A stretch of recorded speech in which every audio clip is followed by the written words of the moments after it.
Hey loves, welcome back to my channel. This is your girl, Zenobia, and today we are going to be talking about the 10 top things of what to do when you're planning a destination wedding. Number one is budget. So now you want to make sure that you and your partner, your significant other, is in agreement with the numbers. So for example, me and my fiance, we said, okay, we're gonna have 15,000, and that's gonna be it. But as of right now, it's close to 20,000. But we're trying to, cut some things out so that we can make sure we're staying within the budget. Number two, location. So now, depending on if you're going to leave out the country, if you're gonna do something local, going to a different state, you want to make sure that it is reasonable for guests to travel to. So now, whether it's out the country, you want to make sure that it's not hurricane season. You want to make sure that you're doing your research. If you're indecisive as to where you want to go, like where you want to have your destination wedding at, you can simply go online to Facebook and just type in whatever resort you're going to get married at.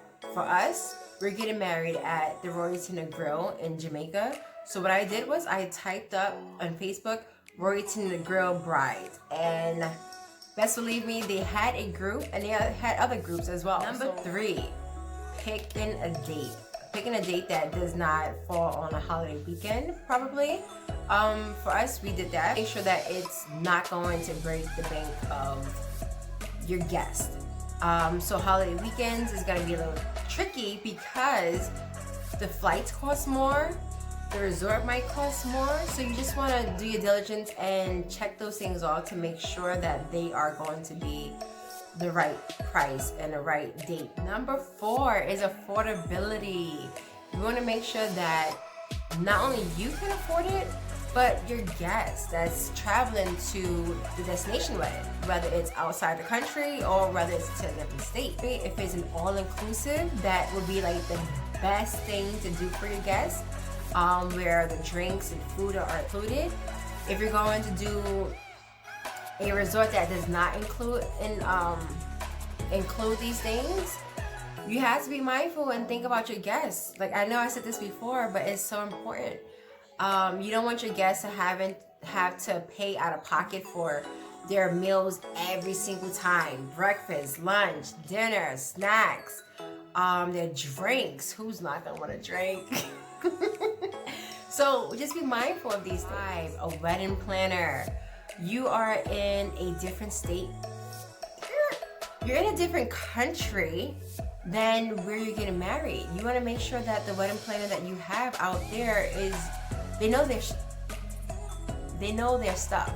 You want to make sure that they know the resort that you're going to have your wedding at. You want to make sure that they have been in business for several years. Make sure you look at their Instagram, their Facebook, their wedding, their website. You want to just make sure you're doing all of your due diligence to make sure you're finding the right wedding guest list. So when planning a destination wedding, most people want to have an intimate wedding. This is why they go away, or they just don't want to deal with the hassle of inviting 200 people. So I would say a good number for destination weddings between 25 and 75. That's a good number. Some people, they still have 100 people that attend their wedding. But with the guest list, you want to make sure that it's people that's dear to you, who's been there from the start, who you love and who love on you and your relationship. You want to make sure you invite those people, and not just the ones that say, "Oh, girl, just invite me to your wedding.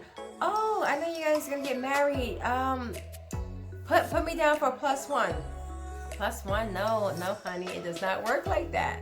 A lot of people are going to ask you if they can bring someone. So that's up to you guys, you and your partner, if you're going to allow a plus one.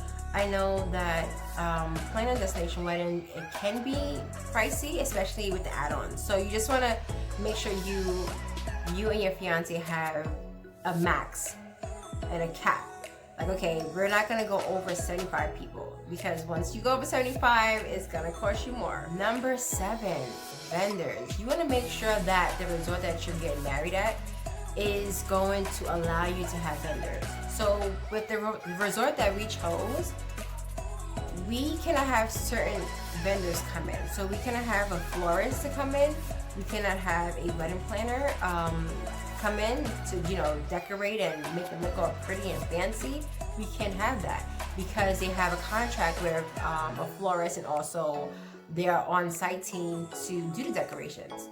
So now with DJs, photographers, our resort is charging $450 per vendor. So you're just gonna be mindful of like the charges or vendor fees. Just make sure you ask that because that's very important. If you have vendor fee for the makeup artist, so just you want to ask all these questions, right? Try to avoid the vendor fee. An itinerary, things to do for your guests. You don't want your guests to come all the way to a different country and you don't have anything planned for them. That's not gonna work. You want to make sure you have, okay, say your wedding is on a Saturday, you want to make sure you have things planned out. Even if they don't want to attend, you know, at least you took the time out and said like, okay, we're gonna do these things. So Friday, we're gonna do a water excursion. Saturday is the wedding. Sunday, the day after the wedding, we're gonna go do snorkeling. We're gonna go jump off some cliffs, some water cliffs. You just want to make sure that your guests are not bored out their mind, even though they're on vacation, so they can't be bored out their mind. Welcome back. So just, you know, tell them that how much you appreciate them for coming. And a welcome bag, you can look on Pinterest to get so many ideas. Present them with the welcome bag and make them feel, you know, good and like, oh, thank you guys for coming. Number 9, a wedding website. You want to make sure you have a wedding website set up for your guests to make sure that they know what's going on. You want to make sure that they know where your wedding is, where it's going to take place, the time, if there is a dress code. You want to make sure that's all included in the website. So there's plenty of wedding websites that's around. There's Knot, there's Zola, there's so many others I just can't think of right now. We decided to do Zola because it had so many different funky options. So we were able to like play around with the themes, the disclaimer. Although you take your time to do the wedding websites, your guests, most of them, are not going to read most of the stuff that you put up there. So just think about that. Because I took days to try to make sure it was perfect. You want to make sure you have like the frequently asked questions. Lastly, number 10, a travel agent. You want to make sure that you have a travel agent that's going to take care of all the room blocks. If you don't want your guests to have to do things on their own, you have that travel agent. This is what you're paying them for. Sometimes the resort provides you with it, so it's complimentary. Just make sure that you are utilizing all of your resources. And that concludes the top 10 things of how to plan for a destination wedding. If you guys have any questions, if I missed anything at all, which I hope I didn't, just meet me in the chat. Let me know what's going on, where you're at in the planning process, and let's talk about it.